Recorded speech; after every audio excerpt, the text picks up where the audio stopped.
Okey, Assalamualaikum. Selamat malam. Seperti biasa aku Korok Nasir, owner channel tu. Malam tu kita kembali dengan review buku kedua lah yang aku baca sepanjang tempoh Perintah Kawalan Pergerakan tu.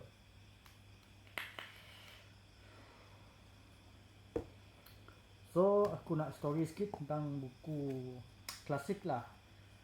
Nya tu penulis novel-novel seram tahun 80-an.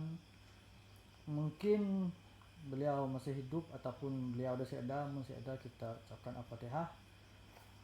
Buku tu ditulis oleh saudara Harun Muhammad Dom, atau lebih dikenali sebagai penghulu belantara lah, sebab hobinya mengikut cerita lah daripada buku-bukunya yang aku baca.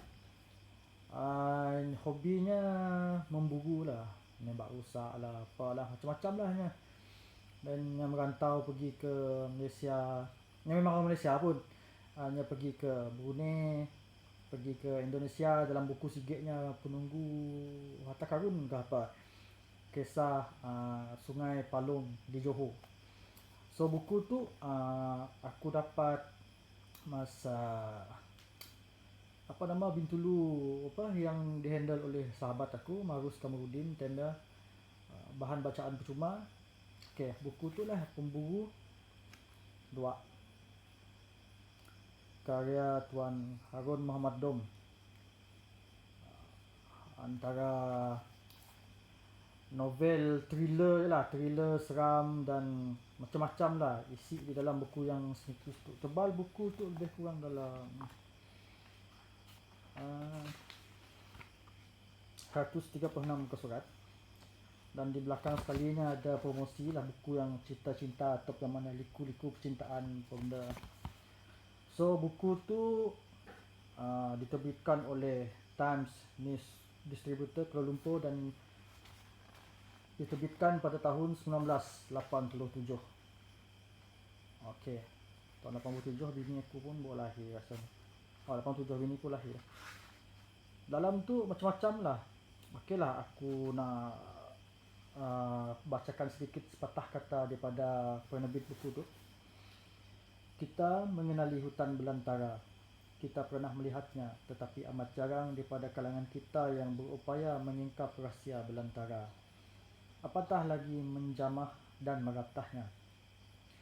Menyedari hakikat itulah, dan menyedari betapa segala rahsia itu boleh dijadikan bahan renungan untuk kita mengagumi kebesaran Yang Maha Berkuasa, maka buku ini diterbitkan.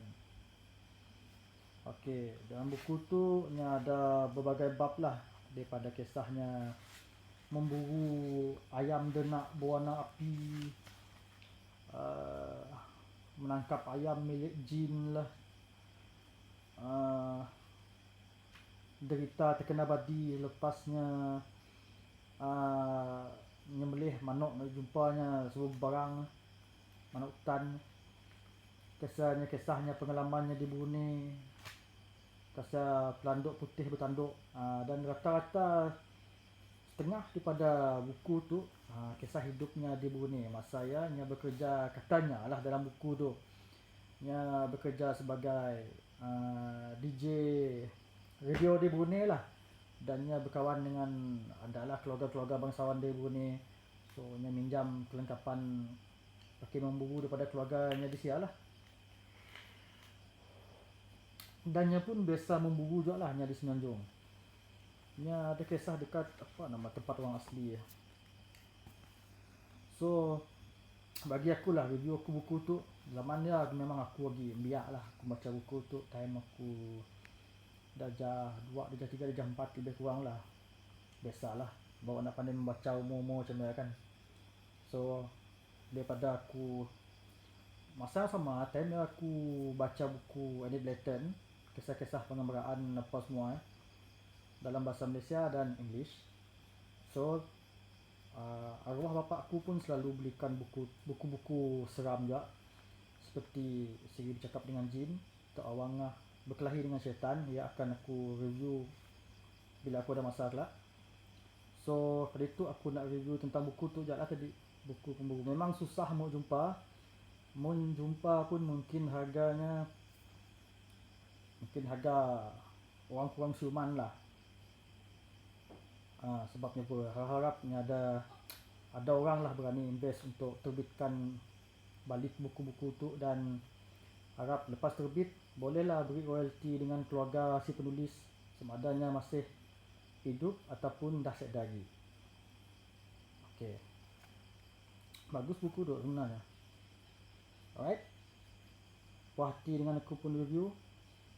Puas hati, masih puas hati komen di bawah ya, pada apa yang tok orang si puas hati. Okay, ciao, assalamualaikum.